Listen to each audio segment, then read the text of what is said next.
رسول اللہ سے دشمن کو تکلیف کیا ہے، اس کے پس منظر میں دیکھنا ہوگا پیچھے وجہ کیا ہے تکلیف کی۔ ساری دنیا تو نہیں حضور اکرم صلی اللہ علیہ وسلم کے خلاف نعوذ باللہ بولتی، گنتی کے چند لوگ ہیں، تب بھی چند لوگ تھے، آج بھی چند لوگ ہیں، لیکن افسوس کی بات یہ ہے کہ وہ چند لوگ تب بھی اپنے آپ کو طاقتور سمجھتے تھے، آج بھی یہ چند لوگ اپنے آپ کو طاقتور سمجھتے ہیں۔ اب ان کی ناراضگی کی وجہ کیا ہے، اس وجہ کو سنیے آج۔ اللہ اکبر۔ ناموس محمد عربی پر صلی اللہ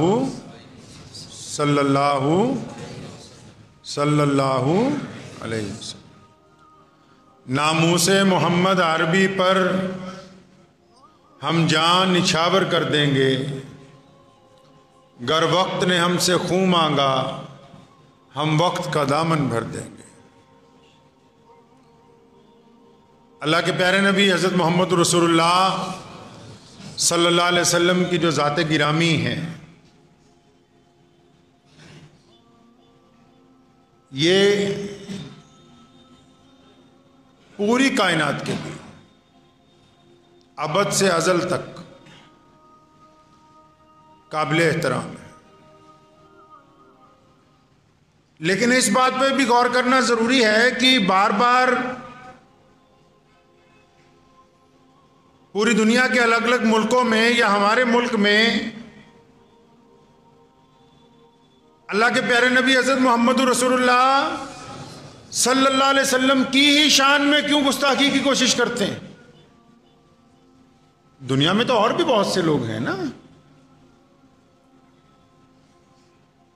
ایسا کیوں ہوتا ہے کہ کبھی فرانس کے کچھ لوگ کارٹون بنانے کی کوشش کرتے ہیں، کبھی کچھ لوگ نعوذ باللہ حضور صلی اللہ علیہ وسلم کی ازواجی زندگی پر نعوذ باللہ اعتراض کی کوشش کرتے ہیں، تو اس کی وجہ بھی معلوم ہونی چاہیے، وجہ پتہ کرنی چاہیے بھی ایسا ہے کیوں۔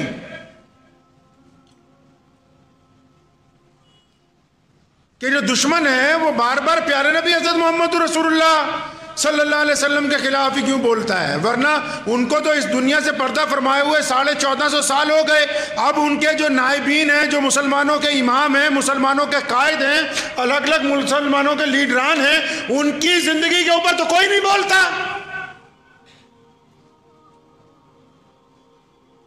پوری دنیا کے جو مخالف ہیں، اسلام دشمن طاقتیں ہیں، یہ صرف محمد رسول اللہ کے خلاف کیوں بولتی ہیں؟ ایک تو چھوٹا سا محاورہ ہے، کھسیانی بلی کھمبا نوچے، اس محاورے کو ذہن میں رکھ کے آپ میری اس گفتگو کو سنیں۔ نبی علیہ الصلوۃ والسلام کے خلاف کیوں بولا جاتا ہے؟ دو طریقے سے بولا جاتا ہے۔ ایک تو وہ جو بے بس ہو جاتے ہیں، اب یہ نہ سمجھا کریں کہ پوری دنیا میں اگر کوئی محمد رسول اللہ صلی اللہ علیہ وسلم کے خلاف بول رہا ہے تو وہ بہت بڑی بہادری کا کام نہیں کر رہا، وہ بزدلی کا اظہار کر رہا ہے کہ میرے بس میں اور کچھ ہے ہی نہیں اس کے علاوہ۔ یہ بے بسی کی علامت ہے۔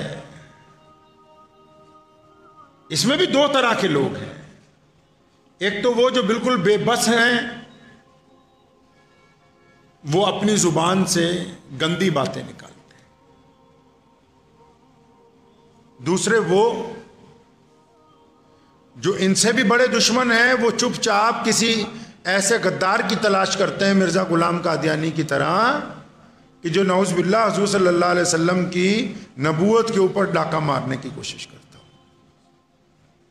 دونوں باتیں بڑی اہم ہیں، بھی رسول اللہ صلی اللہ علیہ وسلم کے خلاف ہی کیوں بولتے ہیں اور رسول اللہ صلی اللہ علیہ وسلم کی نبوت کے خلاف ہی اعلان کیوں کرتے ہیں؟ نبی تو 1,24,000 آئے، کسی نے آج تک یہ کیوں نہیں کہہ دیا کہ میں ابراہیم علیہ السلام کا نائب بنا ہوں، یا عیسیٰ روح اللہ کا نائب بن کے آیا ہوں، یا موسیٰ کلیم اللہ کا نائب بن کے آیا ہوں؟ بار بار تاج ختم نبوت جو محمد الرسول اللہ کے سر پر سجایا گیا، اور بار بار دین محمد جو محمد الرسول اللہ کو عطا کیا گیا، اسی کے خلاف سازش کیوں ہوتی ہے؟ جب تک اس بات کو سمجھیں گے نہیں، آپ کو پتہ ہی نہیں لگے گا کہ یہ معاملہ ہے کیا۔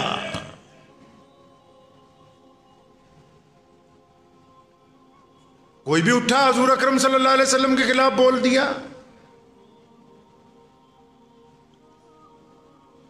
اس بات کو دیکھنے کے لیے ہمیں 1450 سال کے پہلے جو دنیا تھی وہاں اس کی منظر کشی کرنی ہوگی، پیچھے جانا ہوگا. کیونکہ دنیا میں قانون دو ہی ہیں، تیسرا نہیں ہے. ایک انصاف ہے، ایک ظلم ہے، ایک سچائی ہے، ایک جھوٹ ہے، ایک ایمانداری ہے، ایک بے ایمانی ہے. بس دو ہی قانون ہے دنیا میں، تیسرا نہیں ہے.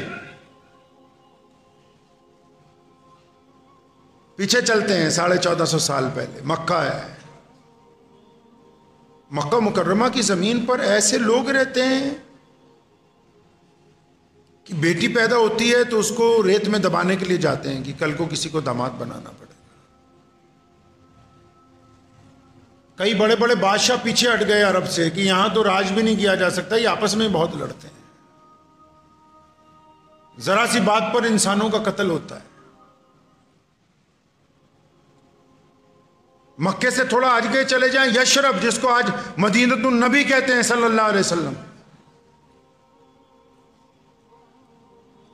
یہودیوں کا قبضہ ہے. شادی کسی کے بھی گھر ہو، دلہن یہودیوں کے یہاں پہلے جائے گی، چودھریوں کے وہاں رہے گی 1 ہفتہ.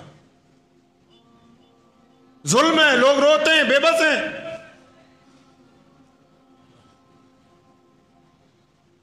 مدینہ منورہ سے اور آگے چلے جاؤ 1500 کلومیٹر، کیسر و کسرا جس کو آج آپ بغداد کہتے ہیں، بادشاہ ہیں، فوج بنائی ہوئی ہے، لیکن غریب لوگوں کو، کھیت مزدوروں کو، عام لوگوں کو اجازت ہی نہیں کہ وہ شہر میں آ جائیں. عبادت گاہیں ہیں ان کے پاس، مکے میں بھی عبادت گاہ ہے. ابو جہل کیونکہ اپنے آپ کو کہتا کہ میں بڑے اونچے خاندان کا ہوں، عتبہ کہتا میں بڑے اونچے خاندان کا ہوں. بلال کیونکہ کالے ہیں، حبشی ہیں، اس لیے ابو جہل، عتبہ اور ولید تو بیت اللہ میں جا سکتے ہیں، بلال بیت اللہ میں نہیں جا سکتا. رضی اللہ تعالی. کیسر و کسرا سے اور آگے چلے جائیے، تاشقند میں جائیں، بخارا میں جائیں، افریقہ میں چلے جائیں. سرکاریں ہیں لیکن کام کیونکہ کچھ نہیں ہے، انڈسٹری کوئی نہیں ہے، تو انڈسٹری کیا بنائی؟ گاؤں دیہات میں جا کے غریب لوگوں کو پکڑ کے لاتے ہیں، لوہا گرم کر کے ان کی گالیں داغتے ہیں دونوں طرف سے، پھر پیروں میں بیڑیاں پہنا کے بازار میں آواز لگتی ہے غلام خرید لو. لڑکیاں، لڑکے، بوڑھے، مرد، عورتیں، بچے بیچے جاتے ہیں بازاروں میں. یہ میں آج آپ کو تکلیف سمجھا رہا ہوں کہ محمد الرسول اللہ سے دشمن کو تکلیف کیا ہے، اس کے پس منظر میں دیکھنا ہوگا پیچھے وجہ کیا ہے تکلیف کی. ساری دنیا تو نہیں حضور اکرم صلی اللہ علیہ وسلم کے خلاف نعوذ باللہ بولتی، گنتی کے چند لوگ ہیں، تب بھی چند لوگ تھے، آج بھی چند لوگ ہیں. لیکن افسوس کی بات یہ ہے کہ وہ چند لوگ تب بھی اپنے آپ کو طاقتور سمجھتے تھے، آج بھی یہ چند لوگ اپنے آپ کو طاقتور سمجھتے ہیں. اب ان کی ناراضگی کی وجہ کیا ہے، اس وجہ کو سنیے. آج جا کے پوچھئے ان ملکوں میں، بادشاہ کے بچوں کو کھیل دیکھنا ہے، کھیل دیکھنا چاہتے ہیں بادشاہ کے بچے، تو غریب لوگوں کو پکڑ کے لاتے ہیں تو ان کی گردنیں اتار کے پھینکا جاتا ہے، تو بچے خوش ہوتے ہیں کہ دیکھو یہ جسم کیسے تڑپ رہا ہے. بچوں کو بادشاہ کے خوش کرنے کے لیے ایک ایک دن میں کئی درجن لوگوں کی گردن اتار رہے ہیں.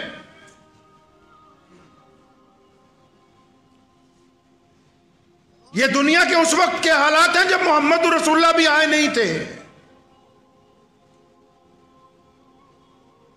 اپنے آپ کو سب سے پرانی تہذیب کہنے والے چائنا کے وہ بڑے بڑے پرانے قدیم محلات کے مالک، وہ کہتے ہیں کہ صرف اعلیٰ نسل والے ہی یہاں پر آ سکتے ہیں. غریب کو تو اس سڑک پہ بھی چلنے کی اجازت نہیں تاکہ سڑک گندی نہ ہو جائے. وہ نیچے کھیت کی پگڈنڈی کے اوپر اپنا سفر طے کرے, سڑک پر نہ چلے.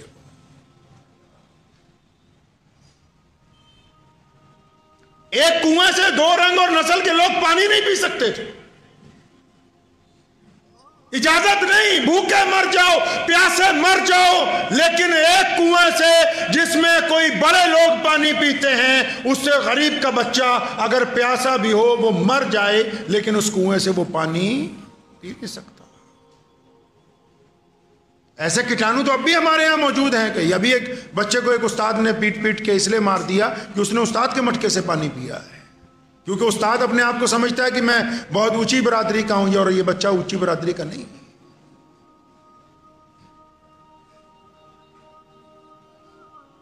نبی علیہ الصلوۃ والسلام کے آنے سے پہلے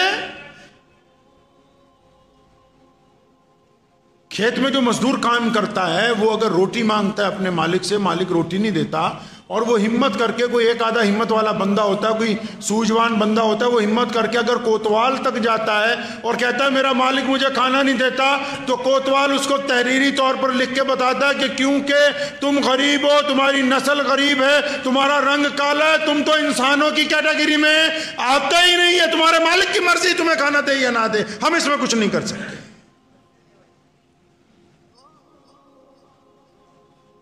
پوری دنیا میں آج کئی لوگ جو اسلام کے مخالف ہیں اور صرف واٹس ایپ یونیورسٹی کے اسکالر ہیں, صرف فیس بک کی یونیورسٹی کے مخالف ہیں, وہ سمجھتے ہیں کہ پوری دنیا میں اسلام کیسے پہنچ گیا, ہر ملک میں ہر رنگ اور نسل کے لوگوں میں اسلام کیسے پہنچ گیا. تو ان کو محمد رسول اللہ کی سیرت پڑھنی ہوگی.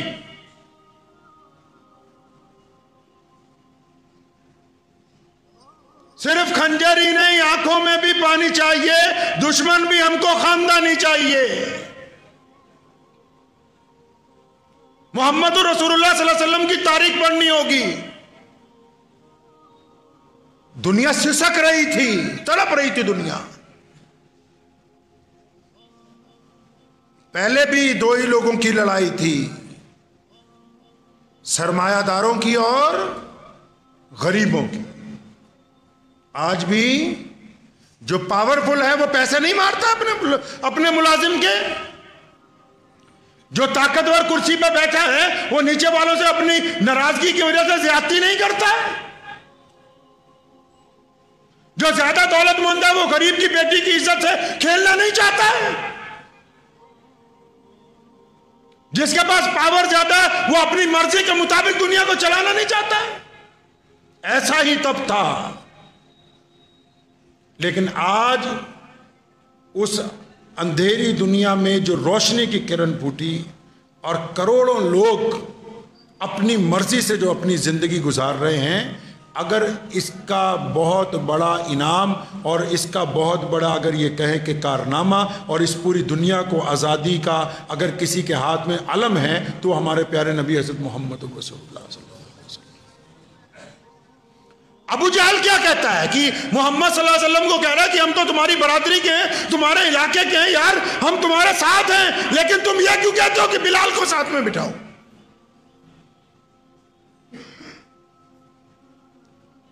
نبی علیہ الصلوۃ والسلام نے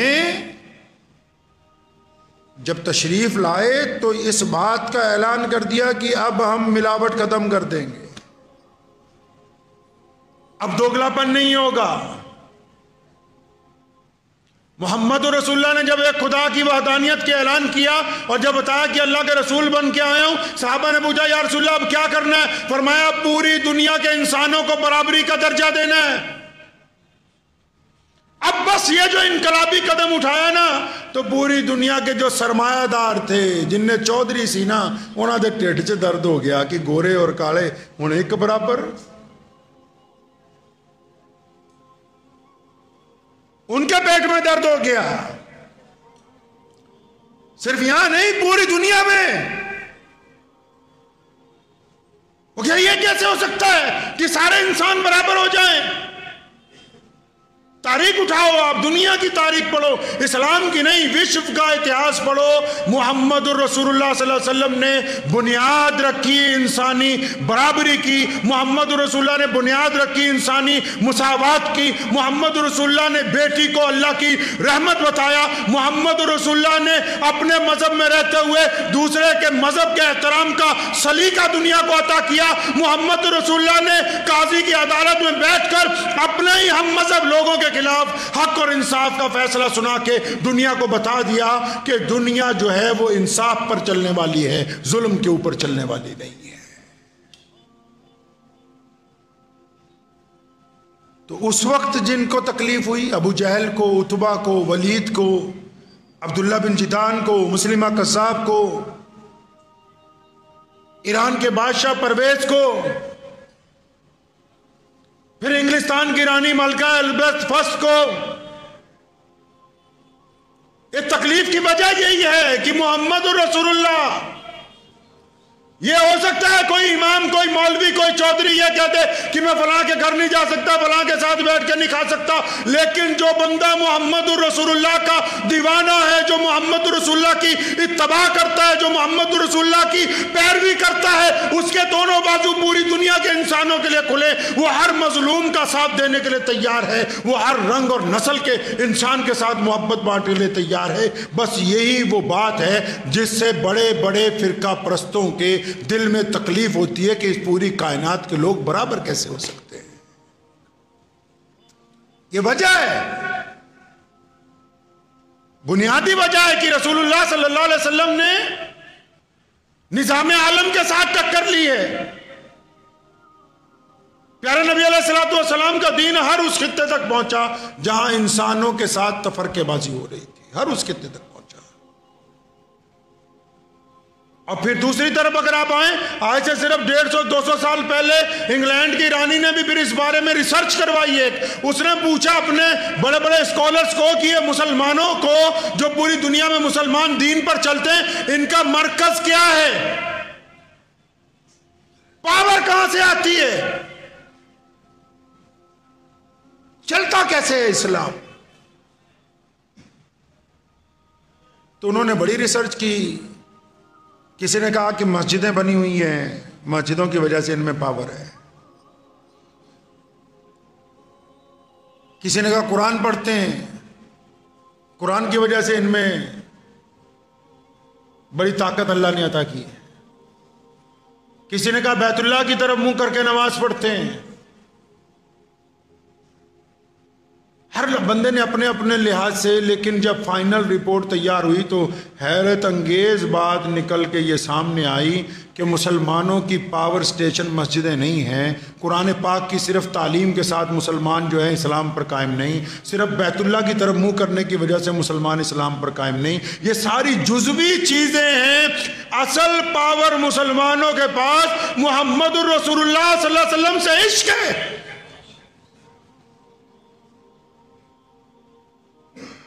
کہا نا کسی نے نماز اچھی، روزہ اچھا، حج اچھا، زکوٰۃ اچھی، مگر میں باوجود اس کے مسلمان ہو نہیں سکتا، نہ جب تک کٹ مروں میں خواجہ بطحا کی حرمت پر خدا شاہد ہے کہ کامل میرا ایمان نہیں ہو سکتا۔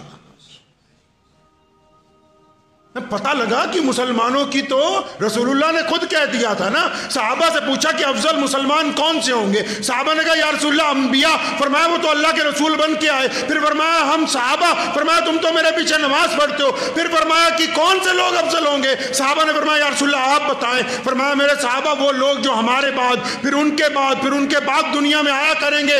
حدیث کا مفہوم بتاتا ہوں کہ جنہوں نے ابو بکر کو نہیں دیکھا ہوگا، عمر، عثمان اور علی مرتضیٰ کو نہیں دیکھا ہوگا، جنہوں نے خالد بن ولید کی شجاعت نہیں دیکھی ہوگی، ابو عبیدہ بن جراح کو نہیں دیکھا ہوگا، اور جنہوں نے خود محمد الرسول اللہ کو نہیں دیکھا ہوگا، لیکن ان کو رسول اللہ سے اتنا پیار ہوگا کہ رسول اللہ کی شان و عظمت کے لیے اپنی قربانی دے دیا کریں گے وہ لوگ۔ اب جب انگریزوں کو پتہ لگا کہ اچھا مسلمانوں کی پاور سٹیشن تو محمد الرسول اللہ ہے، تو دشمن کیونکہ ہٹتا نہیں ہے کبھی، تو اس نے پھر اور طریقہ نکالا۔ اس نے کہا کچھ ایسے بے ایمان لوگوں کو اکٹھا کرو جو نعوذ باللہ محمد رسول اللہ کی جگہ نبوت کا اعلان کرتے ہیں. میں نے پہلے بات کہا نا کہ اور بھی تو نبی آئے دنیا میں, کسی کی نبوت کے متعلق بعد میں کسی نے کوئی اعلان نہیں کیا. محمد رسول اللہ صلی اللہ علیہ وسلم کی نبوت کے خلاف ہی سازش کیوں ہے؟ مرزا غلام قادیانی جیسے مرتد پیدا ہوئے, انگریز کے پٹھو جنہوں نے اس ملک کے ساتھ غداری کی اور انگریز کی وفاداری کا دم بھرا. مقصد کیا تھا؟ مقصد یہ تھا کہ مسلمان نعوذ باللہ محمد رسول اللہ صلی اللہ علیہ وسلم کا دامن چھوڑ دیں. اس بات کو بالکل ذہن نشین کر لیں. اگر دنیا میں کہیں گستاخی ہوتی ہے کوئی بہت بڑا کارنامہ نہیں ہے, ہر ایک بات پر ہمارے ایمان میں اضافہ ہوتا ہے. مسلمان اپنے نبی علیہ الصلوۃ والسلام کی ہو بہو اتباع کرتے ہیں. کیوں؟ کیونکہ ہماری رگوں میں جو خون چل رہا ہے اس خون کے اندر محمد رسول اللہ کی محبت زندہ ہے. ہم اس وقت تک مسلمان ہیں جب تک ہم اپنے ماں باپ سے زیادہ, بھائی بہنوں سے زیادہ, اپنی مال سے, اپنی اولاد سے زیادہ اللہ کے پیارے نبی حضرت محمد رسول اللہ صلی اللہ علیہ وسلم سے عشق نہیں کرتے, اس وقت تک ہم مسلمان نہیں ہوں گے. اگر مسلمان ہیں تو اس کا مطلب ماں باپ سے بڑھ کر رسول اللہ سے پیار ہے, ماں باپ سے بڑھ کر رسول اللہ سے عشق ہے, اولاد سے بڑھ کر رسول اللہ سے عشق ہے. اللہ کے نبی صلی اللہ علیہ وسلم سے جو عشق کیا جاتا ہے نا, اس کی دلائل نہیں ہوا کرتی, باقی چیزوں کی دلیلیں ہوتی ہیں. عشق رسول پاک صلی اللہ علیہ وسلم کی دلیلیں نہیں طے کی جاتی. یہ اللہ تعالیٰ نے نظام بنایا کائنات میں. دونوں وجوہات ایسی ہیں. رسول اللہ کے خلاف بولا بھی اس لیے جاتا ہے کہ صرف رسول اللہ صلی اللہ علیہ وسلم ایک ایسی ذات ہیں جو پوری کائنات کے لوگوں کو برابری کا درجہ. رسول اللہ صلی اللہ علیہ وسلم کی نبوت کے خلاف بھی سازش اس لیے کی جاتی ہے کہ پورے اسلام میں صرف محمد الرسول اللہ ہی ہیں جو دیوبندیوں کے بھی, بریلویوں کے بھی, شیعوں کے بھی, سنیوں کے بھی, انصاریوں کے بھی, پٹھانوں کے بھی, جتنے مرضی تم اسلام کے ٹکڑے کرنے کی بات کر لو, لیکن جب محمد الرسول اللہ صلی اللہ علیہ وسلم کا نام آئے گا یہ 200 کروڑ مسلمانوں کے دل ایک ساتھ دھڑکیں گے. ان کی دھڑکن کو کوئی توڑ نہیں سکتا ہے, جتنے مرضی مسلک بنا لو.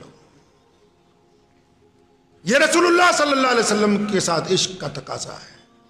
اور لوگ کیسے عشق کرتے ہیں مسلمان رسول اللہ سے, میں آپ کو ایک چھوٹا سا واقعہ سنا کے اپنی بات ختم کرتا ہوں کہ اہل ایمان جو ہیں وہ اتباع کیسے کرتے ہیں.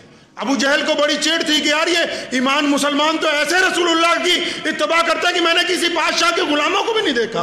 ارے لوگوں نے انسانوں کو غلام بنا کے بادشاہیاں کی, میرے رسول نے غلاموں کو انسان بنا کے بادشاہیاں عطا فرما دی. یہ فرق ہے دنیا کے حکمرانوں میں اور محمد رسول اللہ میں.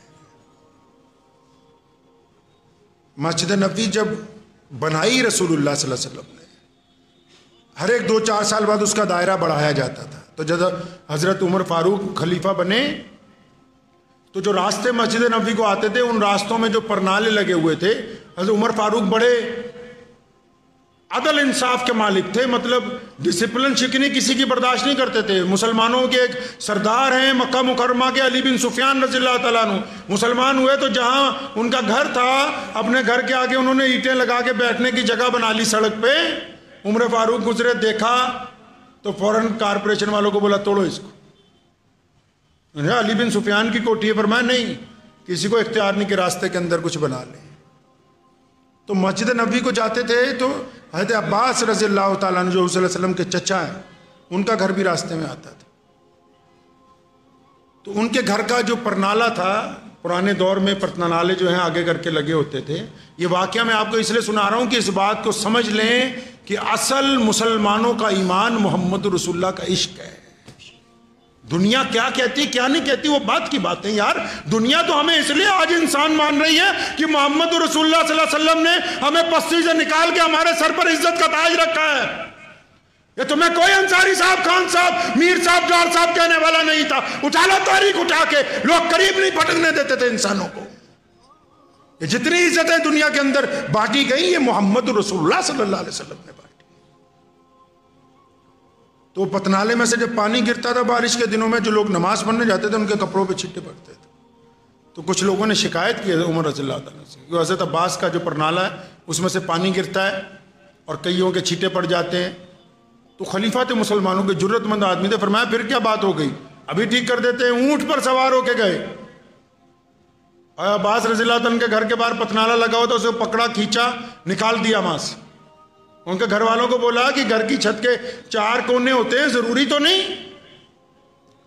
کہ یہ سڑک کی طرف ہی رہے، اندر کی طرف لگا لو اس کو. عمر چلے گئے، حضرت عباس رضی اللہ عنہ گھر پہنچے، لوگوں نے، محلے والوں نے بتایا خلیفہ آئے تھے، آپ کا پرنالہ توڑ گئے. یہ بات سننے کے بعد فرمایا کوئی بات نہیں، ابھی عمر خود آئے گا، اپنے ہاتھ سے اس کو لگائے گا. رسول اللہ کے چچا نے کہا کہ ابھی خود آئے گا، اپنے ہاتھ سے لگائے گا اسے. لوگ بڑے حیران کہ یہ کیسے ہو سکتا ہے. علی بن سفیان کی تو بیٹھک کے باہر کی اینٹیں تک اڑوا دی گئیں، یہ آپ کا پرنالہ تو 20 سڑک کے پورے محلے کے بند کروا دیا، اکیلا آپ کا نہیں کروایا. مسجد میں گئے، نماز پڑھی، نماز پڑھ کے بات کرنا چاہتے تھے، خلیفہ خود ہی بول پڑے کہ وہ آج میں گیا تھا، آپ کا پرنالہ نکال دیا، اس کو کسی اور طرف نکال لیں. عباس رضی اللہ نے فرمایا عمر تم کیا سمجھتے ہو کہ میں اس بات کو نہیں سمجھتا کہ اس پرنالے سے جب پانی گرتا ہے تو اس کے چھینٹے پڑتے ہیں، میرے بھی کپڑوں پہ بعض اوقات پڑ جاتے ہیں جب بارش آتی ہے. تم کیا سمجھتے ہو کہ میں نہیں چاہتا تھا کہ اس کو تبدیل کر دیا جائے. عمر نے پوچھا پھر کیا کیوں نہیں؟ فرمایا جب میں مدینے میں آیا، ہم اپنا یہ گھر بنا رہے تھے، کالی کملی والے محمد رسول اللہ گزرے، اپنے چچا کو گھر بناتے ہوئے دیکھا. فرمایا لاؤ چچا میں پرنالہ اپنے ہاتھ سے لگا دوں. فرمایا جو پرنالہ تم اکھاڑ کے آئے ہو وہ محمد رسول اللہ نے اپنے ہاتھوں سے لگایا تھا. عمر رونے لگے، عباس رونے لگے. فرمایا پہلے کیوں نہیں بتایا کہ میرے آقا نے یہ پرنالہ لگایا؟ دنیا کے کپڑے خراب ہوتے رہیں. واپس پہنچے وہاں، پہلے اونٹ پر سوار ہو کے گئے تھے. حضرت عباس کو فرمایا کہ تم عمر کے کندھوں پہ کھڑے ہو کے اس کو واپس اس جگہ لگاؤ. عمر کے کندھوں پہ کھڑے ہو کے اس کو لگاؤ وہاں پر کہ جو بات محمد رسول اللہ نے کہہ دی، جو بات محمد رسول اللہ نے طے کر دی، یا جس چیز کو محمد رسول اللہ کے ہاتھ لگ گئے قیامت آ سکتی ہے، وہ تبدیل نہیں ہو سکتی اپنی جگہ سے. میں مانتا ہوں بہت ساری طاقتیں وہ یہ سمجھتی ہیں کہ ہم وقتاً فوقتاً شاید ایسی حرکتیں کر کے کسی کو ڈرا سکتے ہیں. نہیں، جو محمد رسول اللہ کے دیوانے ہوتے ہیں ان کا ایمان اور بڑھ جاتا ہے، ایمان بڑھ جاتا ہے. میں ایک جگہ کل گیا تو وہاں مسجد ہی نہیں تھی، تو میں نے ان سے پوچھا مسجد نہیں؟ وہ کہتے جی یہاں بنانے نہیں تھی. کوئی بات نہیں ہے، کوئی بڑا مسئلہ نہیں ہے، بہت ساری جگہ ہو جاتا ہے.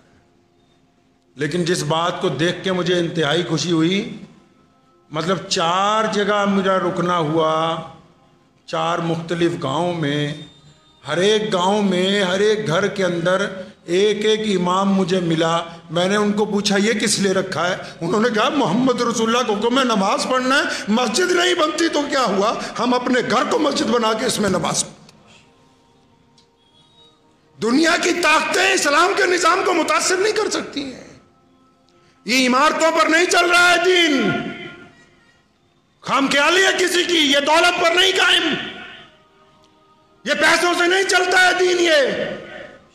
یہ محمد رسول اللہ کا نظام در و دیوار کا محتاج نہیں ہے، یہ دلوں کا سودا ہے. اور جس نے محمد رسول اللہ صلی اللہ علیہ وسلم سے دل کا سودا کر لیا، پوری دنیا کی طاقت مل کے بھی اس دل کو خرید نہیں سکتی، کیونکہ اس کے دل میں لا الہ الا اللہ محمد رسول اللہ صلی اللہ علیہ وسلم کی دولت اتر گئی. دعا کیجئے کہ اللہ تعالی ہمارے ایمان کو اسی طرح قائم اور سالم رکھے. محمد رسول اللہ صلی اللہ علیہ وسلم کی اداؤں کی اتباع کرنے والا، اللہ کے رسول کی پیروی کرنے والا اللہ تعالی ہمیں بنا دے.